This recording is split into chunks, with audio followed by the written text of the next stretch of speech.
ये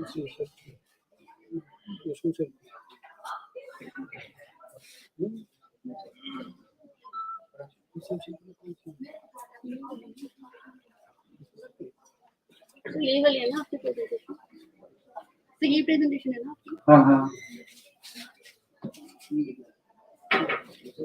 चलते हैं।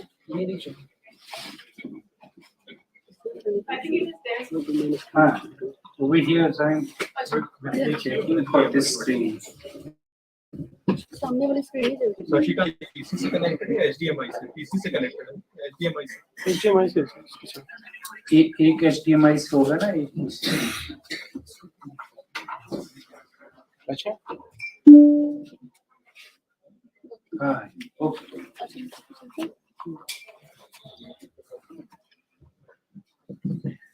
very good afternoon one and all present over here. First of all, I want to congratulate Dr. Shweta because I used to organize such kind of event from last 20 years, international conferences, summer schools, winter schools. So I know how much pain that we have to take to organize such kind of event. So event is just for these 5 days, but number of days Madam has spent for preparing all the preparation required for such kind of organizing such kind of event is it needs planning, bird's eye. So you cannot organize such event just 1 week or 1 month preparation. So Madam deserve lot for this. So Madam requested me to give some presentation. Actually, my research area is not of what I am going to present today. I work in cyber physical system security, cyber security, especially the cyber physical system security domain. So what Madam requested, so I couldn't refuse. So I told Madam that I will give little bit of presentation. Before presenting actually that related what I have made here, the prediction of aerosol using deep learning methods, I must give you as a custodian of this university little bit about the university. Can you move to the first slide, please? This university started in 2011, very new university. At present, next slide.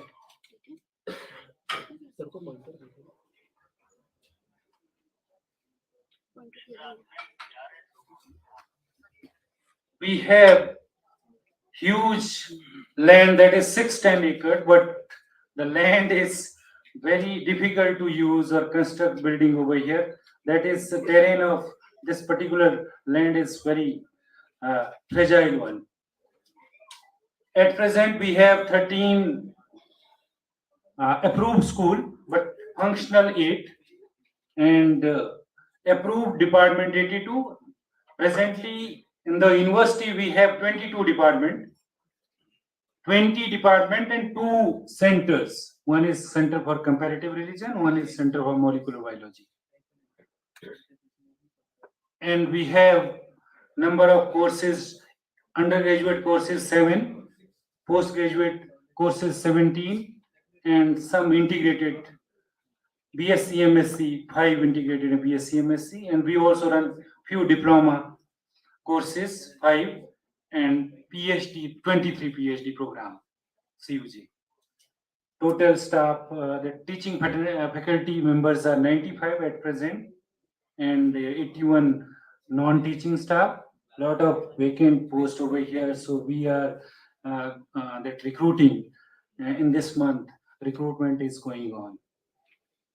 Again, lot of outsourced. Number of students at present in the university, that is 2,351, which includes the 264 doctoral students. So that is the strength. So we have lot of research is going on in this university. So 264 PhD scholars. One thing that I want to mention over here, because I am also the architect of this engineering program, we have just started the engineering program over here.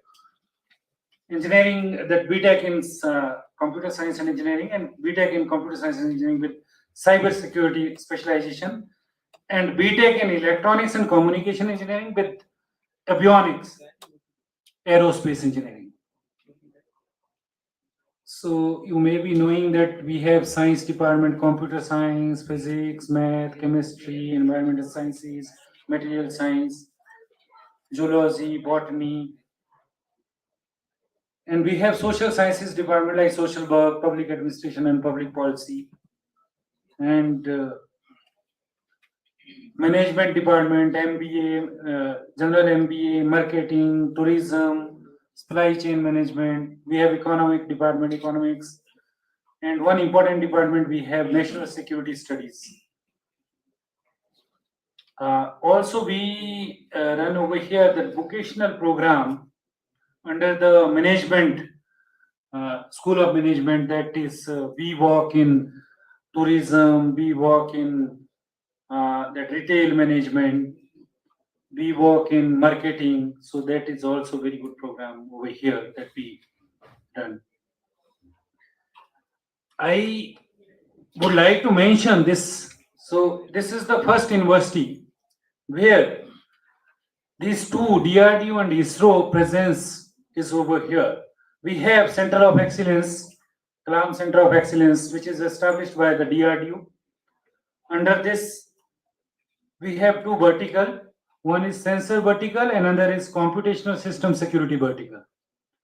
So under sensor vertical, lot of sensor development is going on.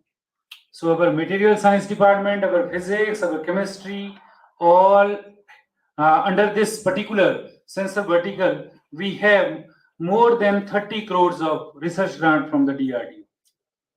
And under that computational system security vertical of this Kalam Center of Excellence, we have more than 25 crores. So two projects is under the PI-ship of myself only. That is, we are going to establish the test bed for that is assessment of cyber security of cyber physical systems, especially the critical infrastructure that is hydroelectric power plant. So we are going to do the vulnerability assessment and mitigation and various strategy for cyber security of such kind of critical infrastructure over here. So DRDO is fully funded, funding all these program, and DRDO building is under construction and very sure that it will be that completed by 5 to 6 months. And we have another center of excellence over here, that Satish Dhawan Center for Science and Technology, which is established by ISRO. You might have visited, or if you haven't visited, so you should also visit. So it is planned. Yes, you must visit, because lot of research facility we have established over there. I think more than 30 or 40 crores, I don't remember exactly. The instruments are over there. That is very high-ended instruments. So you must visit, and very good infrastructure that ISRO have created over there. So that is regarding, as a custodian of this university, I must thought that I should share all this information with you all. Now, next is regarding my presentation. I already told you that I'm not expert of this domain, but I thought, because AI, machine learning and deep learning, that are the topics which can be applied anywhere in any field. You may be hearing nowadays the Chat GPT. I think the lot of discussion is going on Chat GPT, and also Google is also creating that BART, similar software. So that whole AI-based software now on board, once it becomes fully functional, so you don't have to do much simply put that is little bit of introduction on that chat GPT, so they will create even the algorithm, everything automatically. That is all the AI. So then you will know the power of AI, artificial intelligence. If you know about the chat GPT, so it is going to be, because one of my friend, so he was testing the program which is of the complexity of MP hard type of problem. So it is giving 80% solution. That chat GPT is giving 80% solution of problem of NP hard. So you can imagine the programming that we do. So there will be no need of any programmer. That chat GPT or Bard of Google is going in the future, all these things. So you can imagine the power of AI and that deep learning nowadays. So what is aerosol? You already know. I'm not going to revise all that. Okay, so everything from the first lecture onward, you are studying all that aerosol. So here I am mentioning that very important thing is deep learning. So before deep learning, you must know that artificial intelligence and machine learning, because deep learning is part of machine learning and machine learning comes under the artificial intelligence. So, like I just mentioned the example of chat GPT, so is that that is all about the artificial intelligence.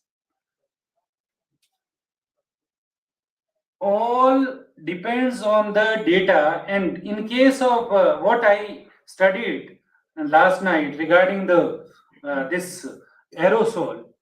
So if we are simply generating the data by using the lidar, so that data is multi-dimensional data and huge amount of data, and you cannot that process that data even by using simple AI technique or machine learning.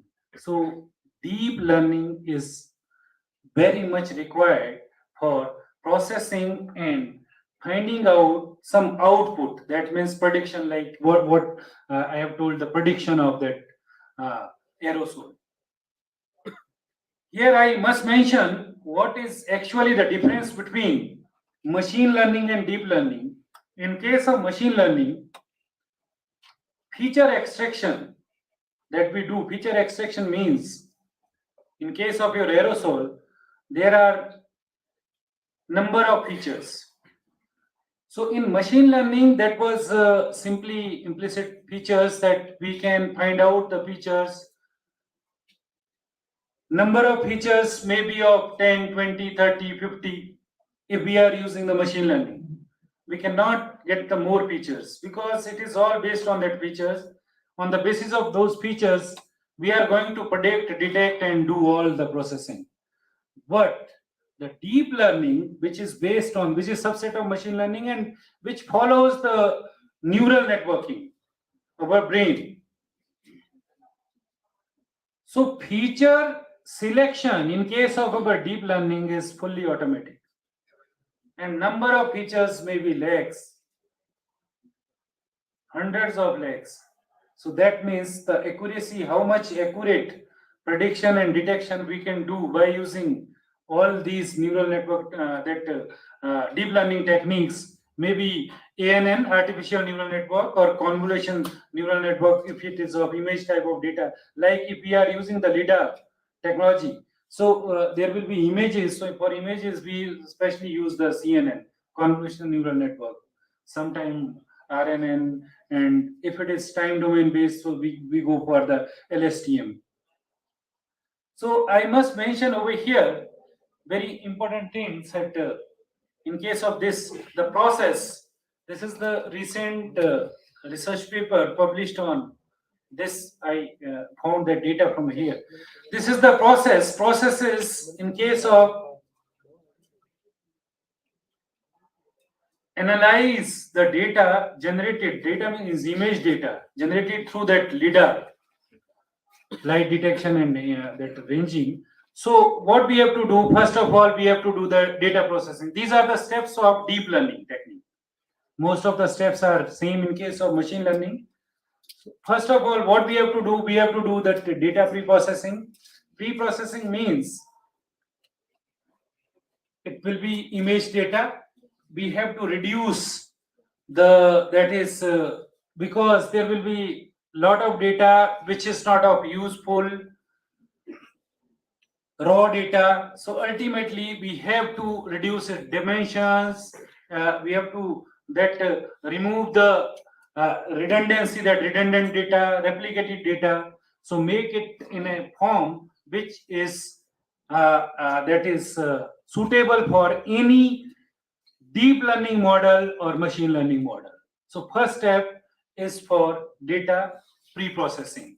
In that data pre-processing, what we do, data processing, in case of our data processing, we do these things. That is one thing is data normalization. That normalization means we have a lot of techniques for normalization. That is uh, maybe the range is very high range, so we make it in a similar range.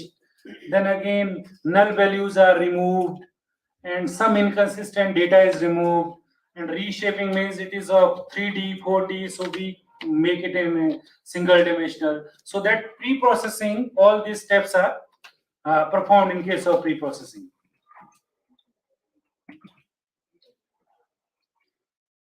Then after pre-processing, we have another step, that is feature extraction. This is very important. In case of machine learning, so that feature extraction is limited and implicit, but in case of the deep learning, number of features, because number of that hidden layers between the output and input are huge number of hidden layers, and features may be lakhs of features. That's why what feature extraction, that feature extraction is done over here. You can see the texture, geometry, RGB, that is red, green, and black, shape, pattern. I just mentioned over here such kind of patterns in case of our LiDAR data that we create through that LiDAR phase. After that feature extraction, then we have another thing that we do. We used to do the fusion and abstraction. Actually, after feature extraction, there may be redundancy, replicated data, so that is aggregated, fused. Little bit dimensionality is reduced, and then we make little bit of that smaller data. So that feature extraction, in case of your feature extract, may be implemented using the ANN or CNN. Like you can see over here in this example, if we can see the input side, there may be that image of 1,50,000 528 into 512, which is reduced to the 1 into 512. So that is the number of features is reduced. So you can see this example is showing over here this that input layer x1 to x4. Then we have hidden layer. I just show over here one layer. There may be multiple hidden layer in case of deep learning. And output layer you can see over here, and how it has been reduced to the 256. Fusion, that fusion I just mentioned you, the fusion in early fusion, late fusion. So that means that various techniques are there that is used to reduce the data by simply ignoring the replicated data or unuseful data. So we have technique like pooling and multi-level fusion in this case. So here you can see one of the example of fusion. So if we see that the input side, you can see the 3 features. So we have reduced it to simply, this is linear type of, we have done the summation, nothing else, and it is reduced in this way. Very important unit of this deep learning model for predicting the aerosol, that is computing and processing. Computing means here you are going to implement, like if we are taking the example of LiDAR data, so it is convolution neural network. I also mentioned here is various like your ANN, RNN, LSTM specially used for if it is time-based data. So this is because the data is in huge amount and its dimensionality and number of features are very huge. So computation is not easy, which cannot be done by any simple methodology. So we have such kind of model that CNN, RNN, LSTM. So we use such kind of computation. So for predicting or that is extracting the features and making the our database in such a way so that we are going to detect or predict the aerosol emission in the atmosphere, so we can do easily by this. Again, we have training and evaluation. So in training and evaluation, it is done in the basis of that you may be gone through this confusion matrix, actual value and predicted values, that true positive, true false positive, false negative, and true negative. On the basis of that, we do that accuracy, recall, precision, and FI scores. So we do our evaluation of our model on the basis of all these metrics that we have. So generally, all the machine learning and deep learning model, they used to have all these metrics, that accuracy, recall, on the basis of true positive, true negative, false positive, and false negative, recall, precision, and F1 score. So I am going to conclude my talk. What actually here I want to mention that manual detection of aerosols are time consuming and inefficient due to the complexity of LIDAR dataset. Automatic frameworks such as deep learning based aerosol prediction model can be constructed to the aerosol prediction. The prediction pipeline consists of data pre-processing that I just mentioned. After pre-processing, we do feature extraction, then we do fusion, and after fusion, we do computing, and then ultimately we evaluate on the basis of various matrices, that is accuracy, recall, and all. The learning of the model by training is controlled by hyperparameter such as batch size, optimizer, learning rate. These are very important for any machine learning models.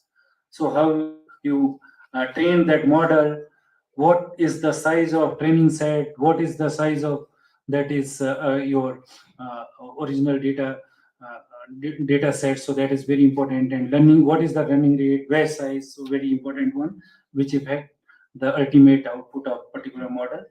So integration of that novel deep learning architecture is open research issues. So nowadays a lot of research is going on. I just mentioned over here. So you can also go for prediction by using deep learning models like CNN and LSTM. So this is open research issue, and this is open to all the researcher and over here various audience present. Thank you. Thank you very much.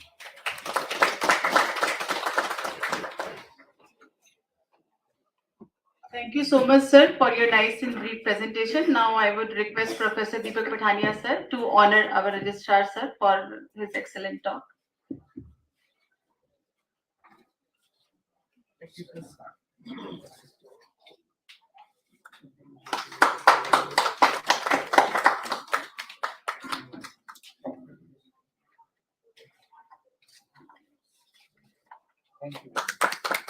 Thank you so much, sir. So as I shared before also that in this winter school, we have also invited faculty members from other departments to share their views under the umbrella of scope of interdisciplinary research for achieving clean air goals. So thank you once again, sir, for your wonderful talk. Sir, I want to summarize to you that in this program, what we are doing is, sir, when we are doing source apportionment, we are doing sampling, first of all, then we are doing chemical analysis, and then we are running the receptor modeling. So in this winter school, what we have done is we have kept one day for specific chemical constituent, like carbonaceous aerosols make most of like a big chunk of aerosol, particularly PM 2.5. So today's day is dedicated for carbonaceous aerosols. We are having, I should say, the most eminent expert for carbonaceous aerosol, Professor Neeraj Rastogi, sir. We are also having people from TESCON, and we are having, sir, this OCC analyzer in our laboratory.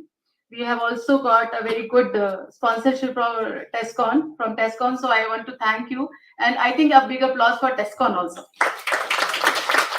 So thank you for your financial support and also for your intellectual support. We are having two delegates from Aerodyne and TESCON. So, sir, in today's day, we are having two lectures from Professor Neeraj Rastogi, sir. In the first session, he talked about carbonaceous aerosol sources, composition, and importance. And now he is going to talk about analytical techniques to assess carbonaceous aerosols, pros and cons of offline and online measurements. So I invite you, sir, for your talk, lecture 2 of this session. Thank you, sir.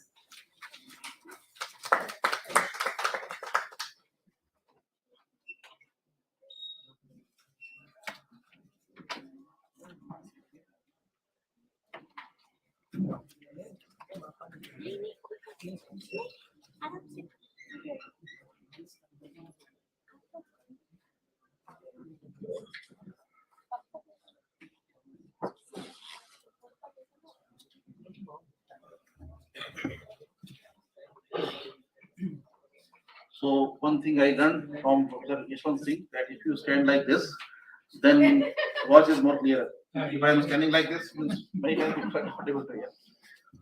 So, okay. So, means firstly, I fully agree with Dr. Yashwant Singh that whatever we are doing so far, in aerosol also I have seen some studies using AI, but they are just beginning. So they're in infancy state. But in future, when we are having more and more automated instruments, so much of data is there, then we have to use artificial intelligence and to get maximum out of it. I think we should have more sitting together. We means aerosol and AI, Definitely, sir. Yeah. That is the purpose of so that inventing they these know that the things about each other, they can better they can utilize that. Okay, so I hope whatever we discuss in the morning, you remember that. I will ask question from that. So be ready for that. So now we'll be talking about analytical techniques to assess carbonaceous aerosol and then also pros and cons of offline and online measurements. Okay, so let us see. This I like this figure a lot. It is summarizing many things together. Just see very carefully. Y-axis is completeness. That means out of carbonaceous aerosol. Complete means you know everything. And x-axis is chemical resolution. That means one class of compound, two class of compound, many classes, relevant classes, and molecular ID. What you want actually, and this color scale also you see, red is low time resolution, and green is high. So now, in a way, it is showing you everything almost. What we want is this perfect instrument. That means at molecular ID level, you are able to identify all the chemical species present, 100% and molecular ID level. And first instrument is, you can see that left bottom, that means only one or two class, and that also few percent. We have ECOC analyzer. In the morning, this one we was talking about that, which give you 100% mass, but only it will tell you OC and EC. But we are getting 100%. Then you have AMS kind of instruments, which is better time resolved also, but they give you only few classes of compound. They are not giving you marker specification. You can identify from M by Z, you can identify some of the compounds, but they are also giving you almost 100%. So that is why it is around 100% and with green color. Then you have FTIR, NMR. Time resolution is poor. Means in filter you can do all these analysis, you get information quite a bit, but time resolution is poor. You have pills WSOC, which I will be talking about. Pills is particle into liquid sampler, WSOC is water soluble organic carbon. That will also give you, means time resolution is high, but it is mainly giving you water soluble component of organic aerosol. You have GCMS, which is giving you marker specification level compound, but again, very few percent, which I showed in the morning, about 10-12% only people are able to find out with GC. So we are still searching for instrument, and people who are sitting from the instrument, they should try to make something which is at that level, perfect instrument. I hope someday it will be happening. So this is all about instrumentation for carbonation study. Then some points which I was telling when we were talking downstairs using samplers, I was telling few things I will be telling. Whatever instrument you are using, whether you are doing online, offline, few things you must remember when you are doing, whether you are doing measurement offline or online. What are those things? First thing is, if you are using online instrument, where you are putting the inlet. If you are using offline, where you are putting your sampler. Means you have a sampler, you can't put it anywhere. And then collect, if you collect something will be there. And you would say this is the composition of Jammu or Delhi or Kanpur or wherever. No, you can't do that way. You have to put in such a way that you are actually filtering the representative air of that area. Especially when we are doing this kind of sampling, we are doing it very few places. So if that sampling is biased, obviously your result will be biased, right? So be very careful while selecting the site where you are going to put your sampler. Same thing if you are using online instrument, so you are going to put inlet. Inlet also you make sure it is unbiased sampling. Other thing is distance from big source. Big source, in the morning you were talking about what the big source is of error source. Say you are putting again sampler and some construction activity is going on beside. So obviously you will be collecting too much of that dust. Or you know that whatever trees are, leaves are there, somebody wants there. So that fume will come and you are going to collect that. Your sampling will be highly biased. Or some industry is nearby and emission plume is coming towards you, and you are sampling that. Your sampling is biased. So you have to think where I am putting my sampler so that my sampling is not biased. Obviously, there are also sources. You want their signature, but it should not be biased by that. Okay? Then calibration and validation. Again, whenever you are doing something, something you will get. So, for example, OCEC means in the morning next one he was talking about. He also mentioned means how do you know that whatever you are measuring is actually the same? Instrument doesn't know whether you are running sample or standard. What you should do? You run standard as a sample. You know that what you are expecting. If you are getting the same thing what you are expecting, that means things are fine. If not, you have to think how to correct that. Okay, and then validation also. That means independently with some other instrument or something, try to validate that whatever you are getting is similar to what other things are getting. And then last part, analytical precision and reproducibility. One thing I noticed sometimes, which is not a good thing. People report concentration of PM10 or PM2.5, 100.269875 microgram per meter cube. Yes, sir. That means you don't have any idea what after decimal what point you are putting. You should know what you are putting. If you are putting up to 6 digit, that means you are so precise that you can measure to that digit, which is not. You are simply doing Excel. In Excel, it is giving you whatever decimal Excel, you are copying paste, doing copy paste, which is not a good thing. If you should know that what precision level you can measure. If you are putting 100.1 and if you are putting 100, both has different meaning. If it is 100, that means plus minus 1 you are reporting. If you are putting 100.1, that means 100.1, 100.2 you can differentiate. If you can really differentiate, put that way. If you can't, then report the number accordingly. Okay. And then whenever you are doing this measurement, some samples you run it again. Instrument doesn't know anything. You just run the sample again and see whatever value you got earlier and what you are getting now. Are they will not be same because it is an instrument, but within a few percent they should be same. If not, then what you will believe? First run or second run? That means some problem is there with your instrument. Take care of that. Okay. These things we should keep in mind whenever we are doing sampling or analysis. So what should be the optimum distance from the source to the sample? So that depends upon the source strength. Whether it should be near the source. Which one is considered accurate? The near the source or it away No, from no. the source? Okay. Say I'm running on the road. Means I'm doing some online analysis, and I'm taking my instrument on the road, and some truck is going ahead of me, And if I put my inlet at the exhaust of that truck, obviously I'm going to report very high concentration. And that will be highly biased. But if I am putting the inlet top here, then truck emission, car emission, or something else is there, everything is together I am collecting.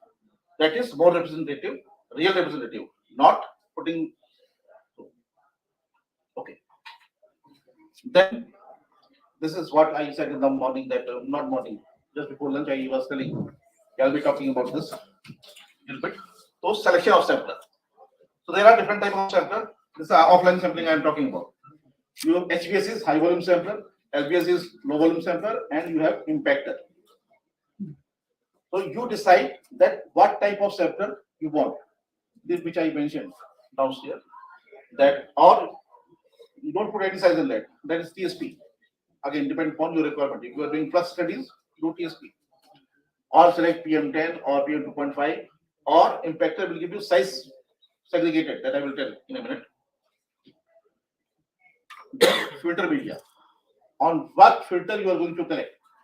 Say, since we are talking about carbonaceous aerosol, what filter is the best? Because it remains same even at very high temperature. And for carbonaceous aerosol analysis, you have to heat the filter. So if you are using some other filter like glass fiber or Teflon, they will melt. Once you heat it up to few hundred degrees centigrade, they will melt. So you will not use those filter. You will use quartz filter only if you are doing carbonaceous aerosols.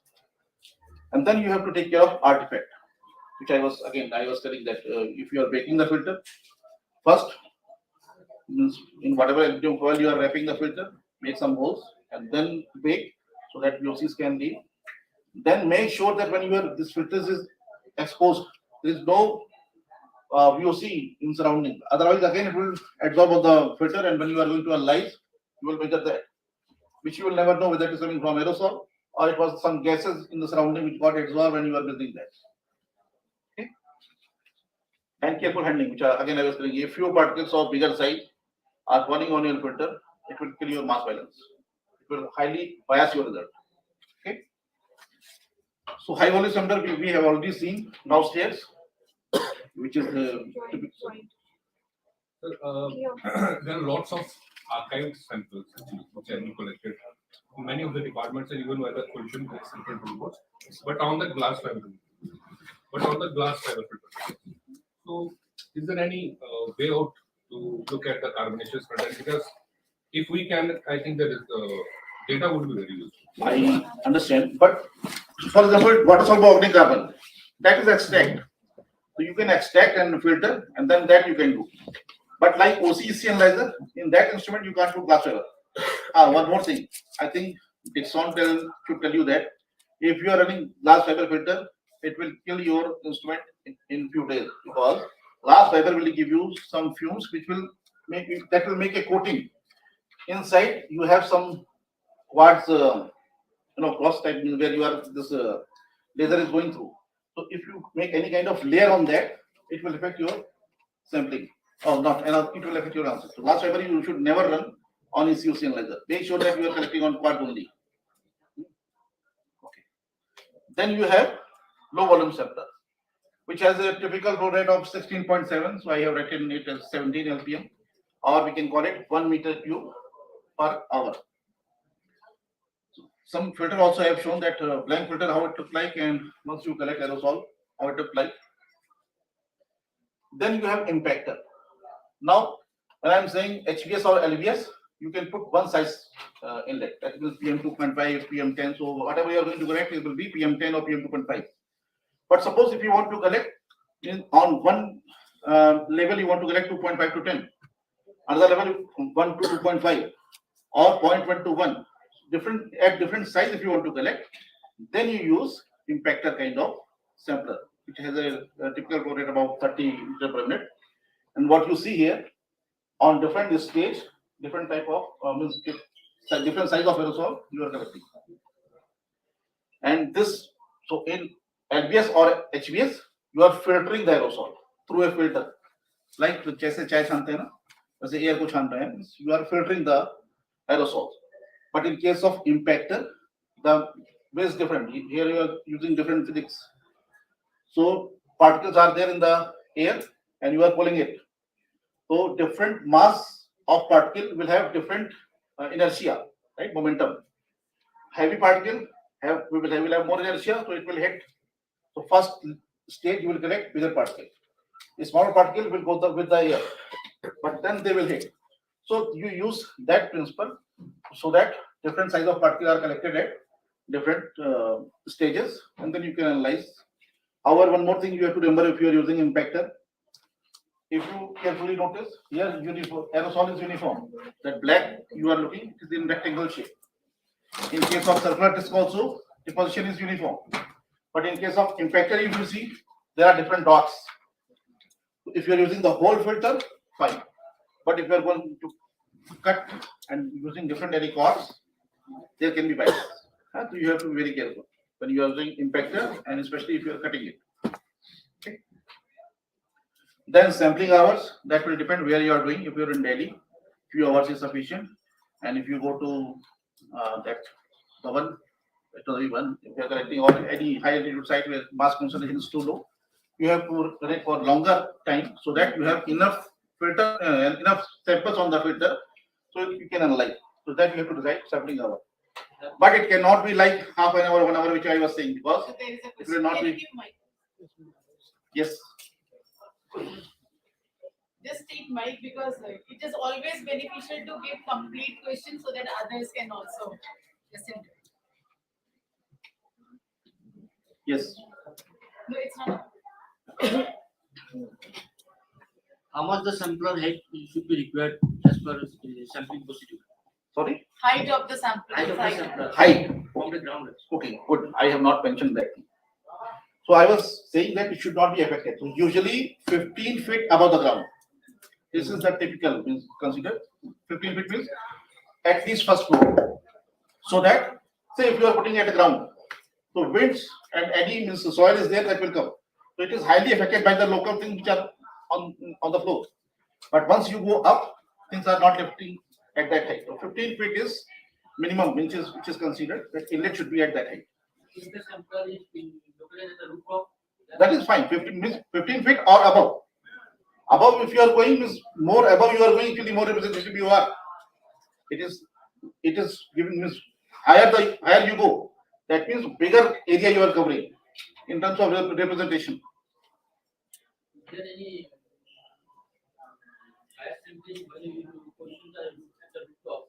But the surface just is accumulated this long term. I'm not able to hear you. If the sampler position at the rooftop of the building, Huh? already rooftop is accumulated by the dust. Then That you you are have to having do. contaminated site.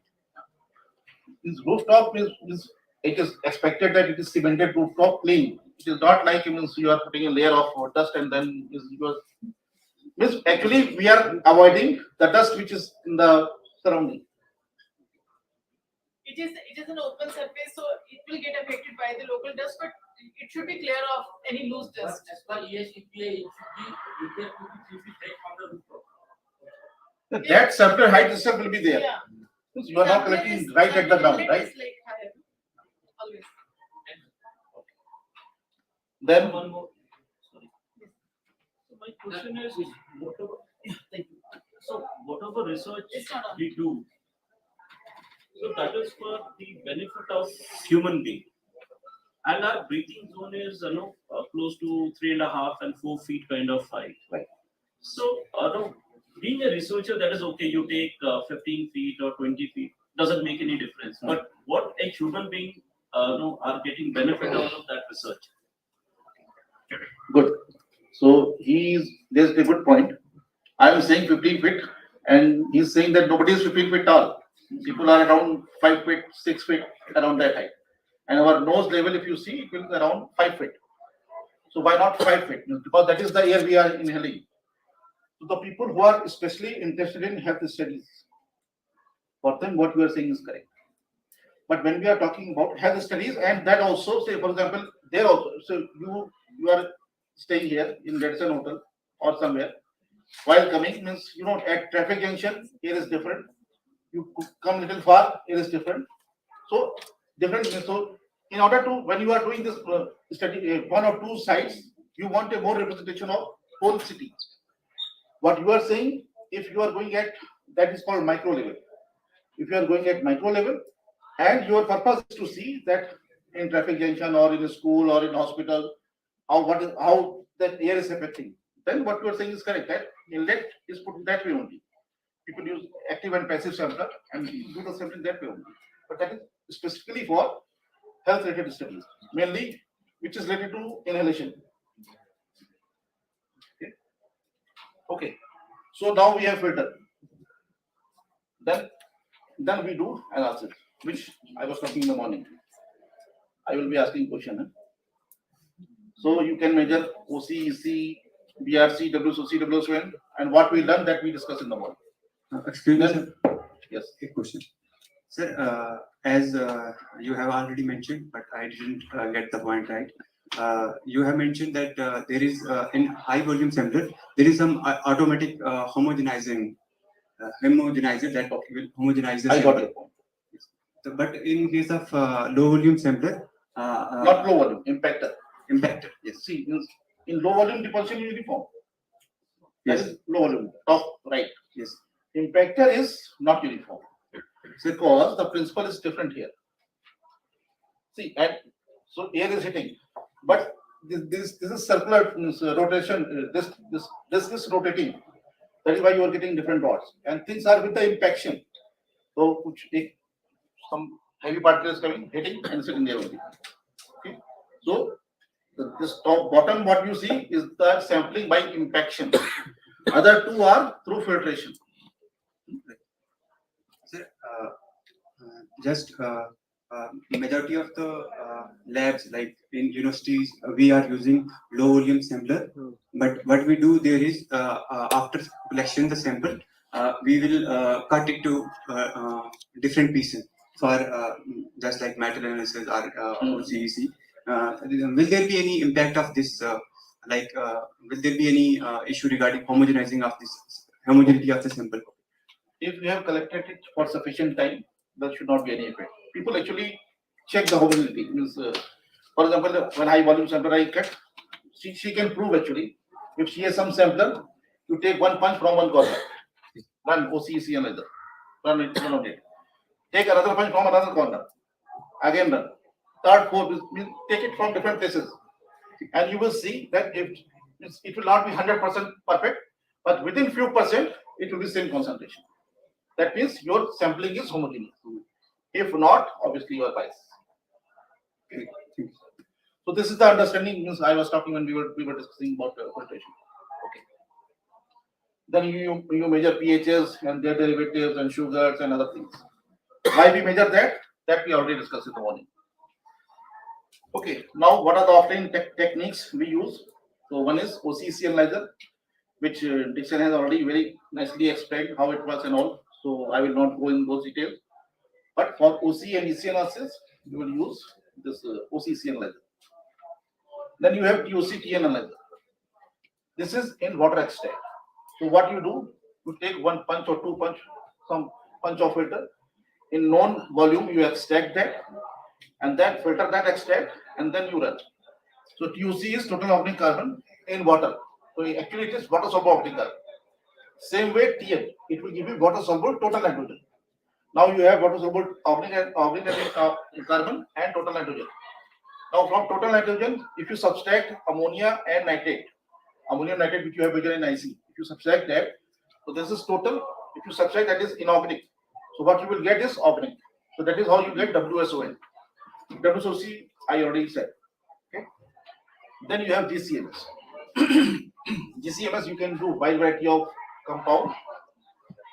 But what compound you are interested in, accordingly you will select the solvent. Because QCTN I was saying water, you are expecting in water. But in GCMS, depending upon your requirement, you will select the solvent. It can be normal hexane or methanol or mixture of both. So you will select the solvent, extract, and then you do some column chemistry also to remove other impurities, and then you run it on GCMS in that molecular specification of different organic compound. And then you have brown carbon. Brown carbon is relatively new term. It is measured optically. So whatever water extract I have taken, I will inject. This is called LWCC liquid vapor cell. It is simple spectrophotometer, UV visible spectrophotometer we all have seen, which has a cell of 1 centimeter length. So if that cell make it from 1 centimeter to 200 centimeter, you are actually increasing that means your detection limit a lot. But how you are going to make it 200 from 1 in such a compact? So that you use this optical fiber.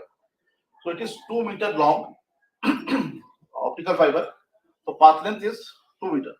So that is how sensitivity is too high, and you measure the absorbance and whatever is, I will be telling you in more detail about it. So this is how you do. Do you extract the filter with some solvent, whether it is water? Water means it will give you water soluble brown carbon. If you are extracting with methanol, it will give you almost total, not total brown carbon, and then you measure like this. So the way we report brown carbon is this megameter. This mm is megameter per million meter, you can say. And this is the absorbance at certain wavelength. Then this is for correction. And then whatever extraction volume and all this formula you use, and then you get absorbance. So this is giving you, this is the measure of brown carbon in your water extract or methanol extract. One thing you have to remember, 365 is actually representative of Hewlett type of compound. But brown carbon is not only Hewlett. There are a variety of compounds which can absorb at different wavelengths. So you can have the whole spectrum also. Okay, and it will depend. So absorbance at different wavelength depends upon what type of brown carbon we are talking about. Say nitroorganics, they absorb at wavelength more than 400 nanometer. Hewlett type of compound, as I wrote, which 365 people use. So different wavelengths are used for different brown carbon compound. And then you calculate mass absorption efficiency. What is that? So you measure this absorption coefficient, and if you divide it by WSOC, it will give you mass absorption efficiency for water soluble. If you are using methanol soluble, then same B absorbance for methanol extract divided by OC, that will give you mass absorption efficiency of that solvent. One more thing you have to remember here, that BRC is a subset of WSOC. That means whatever WSOC we have, everything can be BRC, or there cannot be any BRC. Again, ratio of BRC to WSOC will be from 0 to 1. Okay. So what we, in short, what we should understand, that if you have higher MAE, that means either your BRC fraction in WSOC is high, or BRC which is there in WSOC is highly absorbing. So from MAE you can get that how much absorbing that brown carbon is. Moving further, now I will tell a little bit once we have this data. This will be good for mainly PhD students. See, whenever I am preparing any talk, my major targets are PhD students. Other people, if you are learning, very good. If not learning, it's okay. So one thing is very simple method. This is EC tracer method. Here, what people do, that you have measured OC, EC, and you can calculate OC by EC ratio. Okay. Now, if you recall, I was talking about primary and secondary organic carbon in the morning. Now, suppose whatever OC by EC ratio you have collected, say 100 sample, you take the minimum ratio OC by EC minimum, and that you presume, there is an assumption involved. You presume that everything is from primary, and using that, if you multiply by EC, so that will give you primary OC, right? If we this OC by EC minimum, we presume that it is from primary sources, and multiply by EC, it will give you primary. And then if you subtract from TC, you will get SOC. This is a crude method, but people use POC and SOC estimation with this method. I do little more than that. So if you plot OC by EC, OC versus EC, and you got a very good correlation, but you are getting some intercept also. So what you will learn from that? Anybody can answer what we will learn from slope and intercept?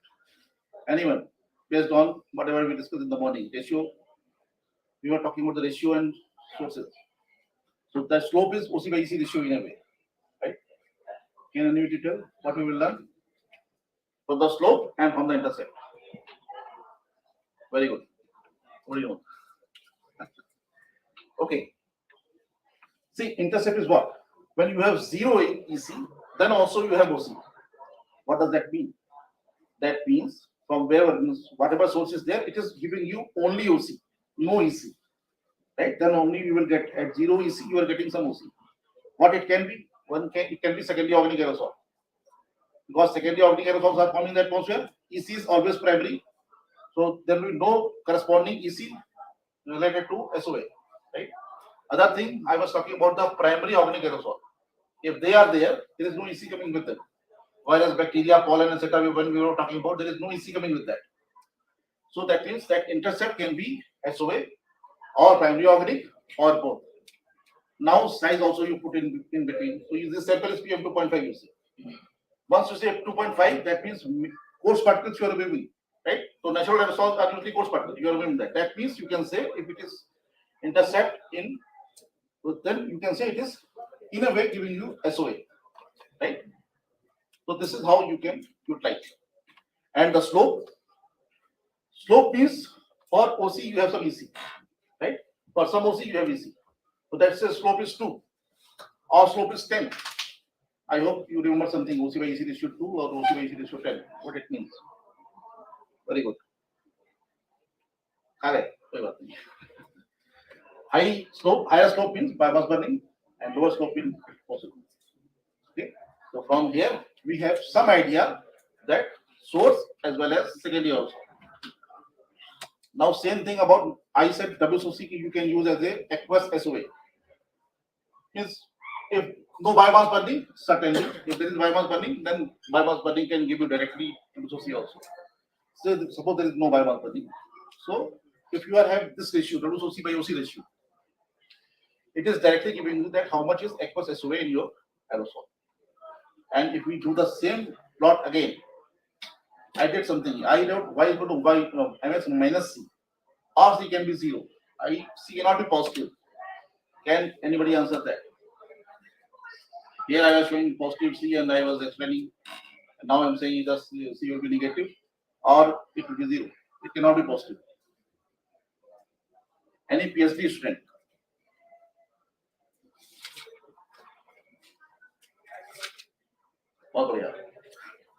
Okay. So it means what it means here that for WSOC, 0 WSOC, you have some OC. That means that is insoluble OC. Right? Insoluble OC में क्या होगा? Means there will be no water soluble organic carbon. For you understand that, or it will be 0.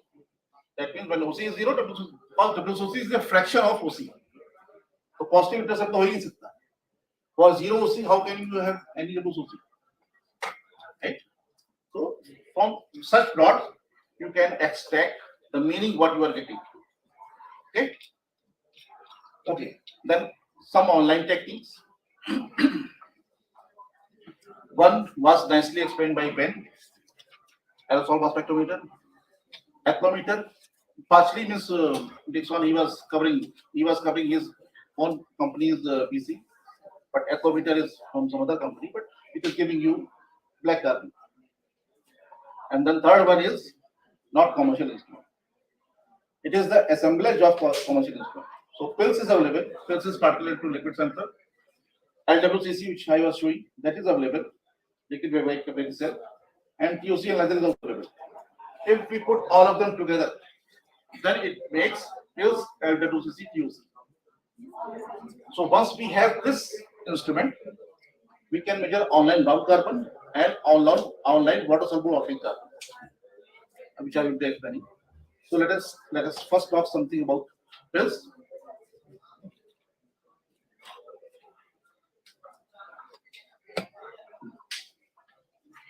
This is online instrument we are talking about. So you will have some inlet. You can put your again 2.5 or 10, or you won't put anything. It is up to you. Then you have this system is actually what is. I'm not going in detail of that.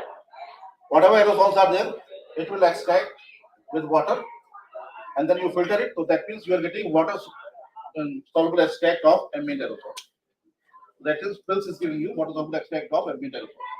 Now, in principle, you can attach it to any instrument. which is measuring water soluble things, right? Just like घोड़ा गाड़ी, ये घोड़ा है, आप पीछे कुछ भी लगा दो, कोई भी गाड़ी लगा दो, तो pills, if I am putting LWC TOC, or I can put IC, fine chromatograph, I will get all the major ions online, or anything, as I am saying, anything which can measure water soluble things in water extract, you can attach it to, and you can make the online measurement of those species. So then it comes, and through pump, you filter it, you send it to LWCC.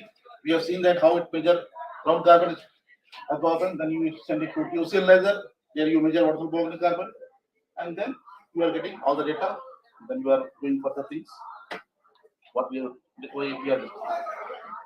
Okay. Am I going very slow? Means we have time.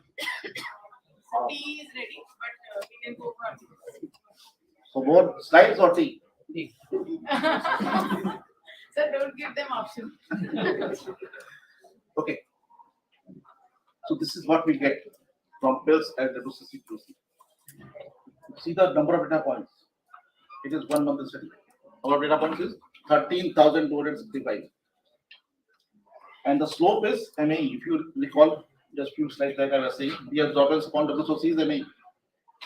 And the average slope is 1.22, but if you see, slope is from somewhere here to there. That means it is varying. And if you see the color is varying as a function of time. This color scale is time. The minimum is around afternoon hours. Maximum is either late in the night or early morning hours. That means your ground carbon properties are changing with time, right? And MA, which is the absorbent capacity, is lowest during afternoon and highest during night hours. So that means compounds are changing. Composition of gases is changing dynamically, right? And this is the diagonal trend. So I will not be going into too much detail of that. So the absorbance, as I said, it is MA is changing from 0.03 to 5.26. If we see at the average 1.34, 0.95, 0.58 at different times of the day. Okay, this I will skip. I will not go in result part. I hope you got some idea with this.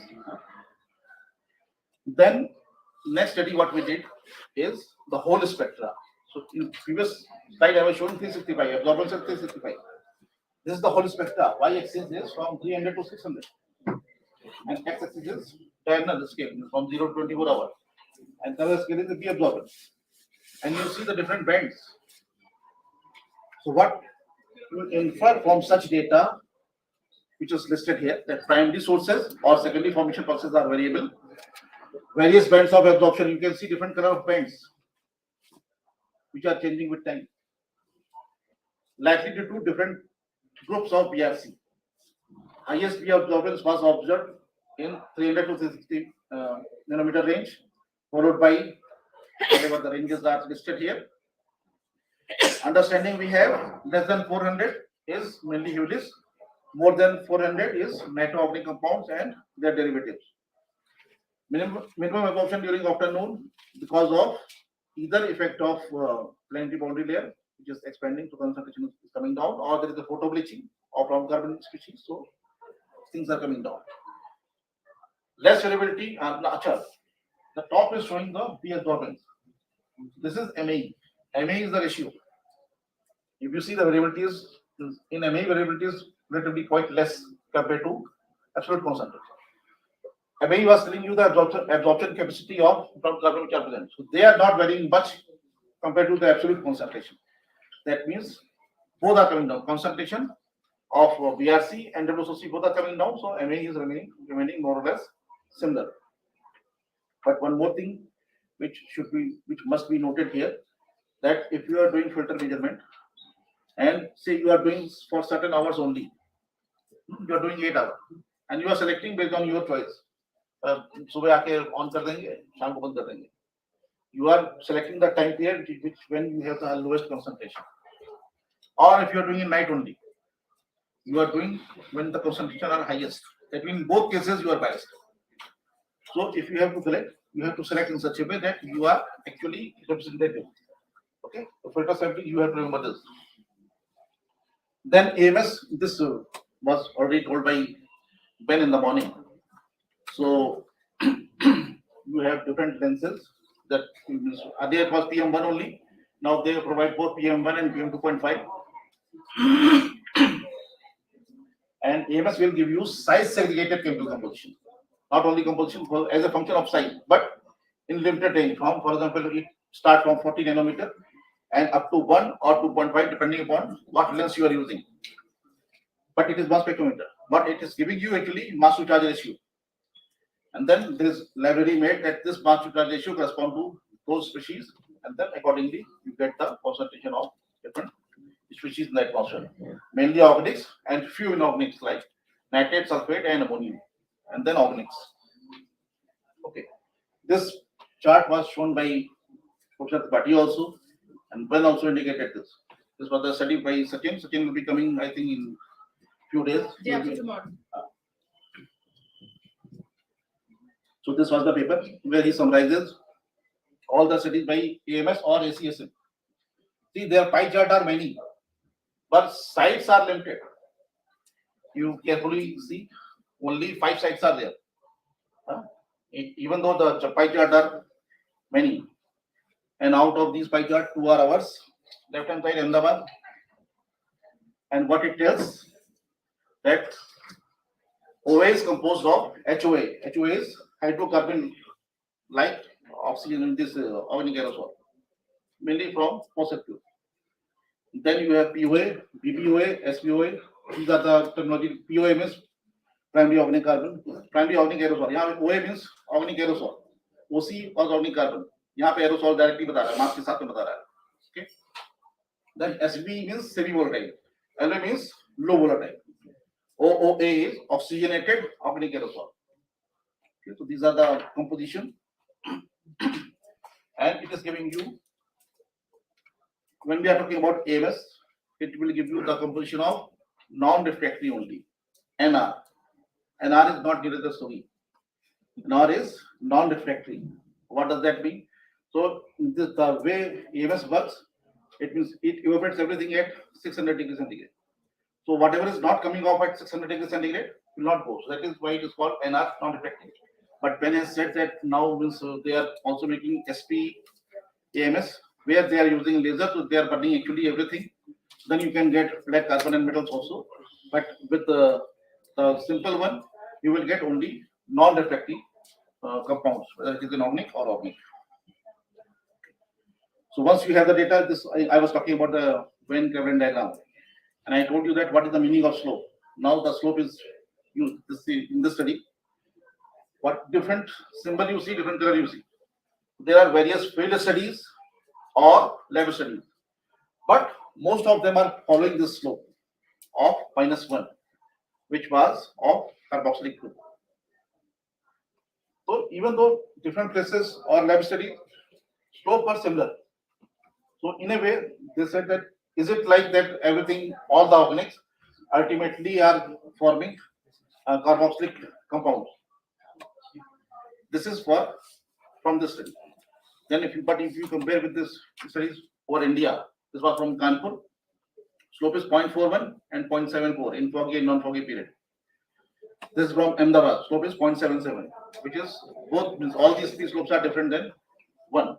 So one thing is that either means when we collect it, they are not fully means aged. That is why the slope is still not one, or we have different type of organic compound than what we have seen in the previous slide. That is yet to ascertain that what type of organic we have. So this is just now whatever I said, and then this is the second last accelerometer, which is I like this instrument most because you just put it on and it gives you very good data. There are 7 wavelengths as well as 2 wavelength accelerometer available. And how it measure? You shine the laser from the top, and with respect to reference, you take the attenuation. So attenuation is change in intensity.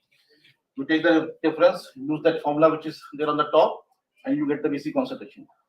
And then absorption coefficient is a function of wavelength. Whatever we were looking for BRC, this is for BC. So with this, at least 2 wavelengths will give you different type of sources. Okay, now this is the last slide. Let me put both of them together. Both the slide I am showing temporal trend, but see the dates very carefully. First slide, left hand side is for my PhD thesis. From 2000 to 2003, 3 years of data. Filter based, which I collected continuously. Green is sodium, which is representative of sea salts. That means sea salt has some cyclicity. So every time during June, July, August, when we have southwesterly winds, things are coming from sea, we get high sodium, means more sea salt. Brown is dust, which is Ahmedabad is in semi-region, so always there, and whenever you have very strong winds and it goes very high also. Sulfate is again more or less uniform.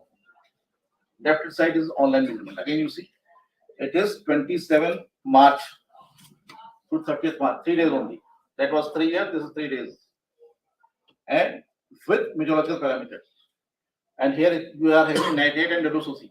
So with this data, you will be able to understand under what condition nitrate formation is maximum, which will not be able to get from filter data. But when if you are doing online measurement, very time resolved measurement, along with the meteorological parameters, then you will understand that calm winds or high humidity, low humidity, temperature, how it affects the concentration of different species.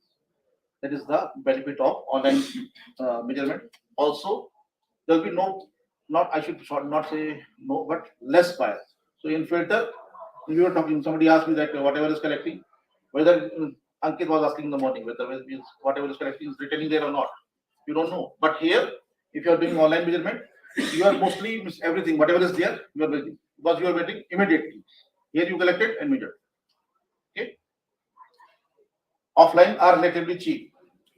Manpower is involved, but little you bought one sampler, local खरीदा 1.5 लाख का sample आया, तो filter लिए फिर analyse कर लिया. इधर जाएंगे 5 करोड़, वो बोलेंगे 5 करोड़ का है, वो बोलेंगे 7 करोड़ का है. So instrument is quite expensive. But depending upon your requirement. Also, if you are doing some long-term analysis, that means some super site you made, say filter said, no, I want to have this site for 10 years, 20 years continuously. Then filter, you keep filter, every week you collect, and then say that long-term trend sulfate is going, increasing, decreasing, etc. But if you want to say something about how it is forming, how things are affected by different conditions, then you have to go with offline. Okay, so now I will summarize, which actually I have said. So you can read. And other than that, if you have any questions, please ask. Thank you. Yes. Sir, I have a question. Uh-huh. Sir, I am audible. Yes, you're Yes, audible. okay. You can get up and introduce yourself. Myself Gauravasti, and I'm a PhD scholar in Nanosciences department. In which department? In Nanosciences department. Sir, I have a question. During a whole PPT, whole presentations, we talk about the collections of samples of aerosols at PM.52 by online measuring and offline measuring. But these methods are for outdoor areas.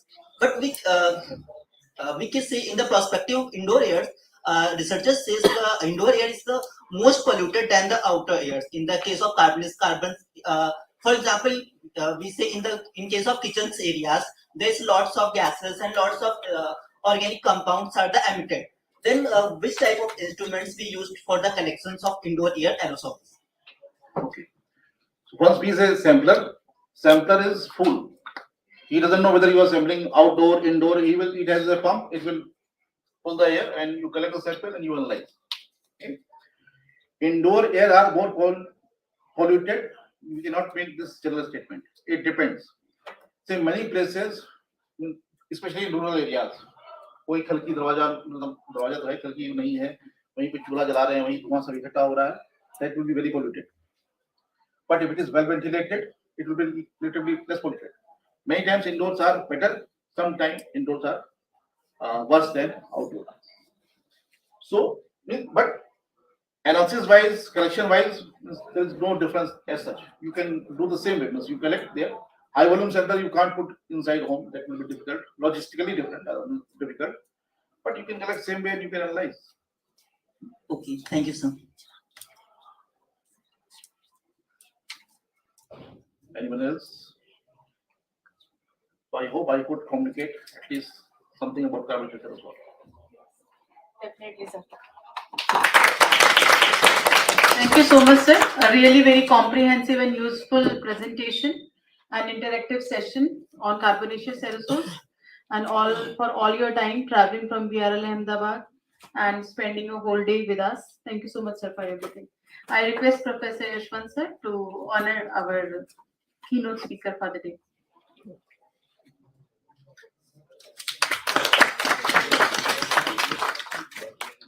Thank you so much, sir, once again. Now I thank chair of this session, Professor Yashwant, sir, and I would request Dr. Alok Sagar Gautam to honor our chair of this session, Professor Yashwant, sir, not only for chairing, also for the speech and for overall support.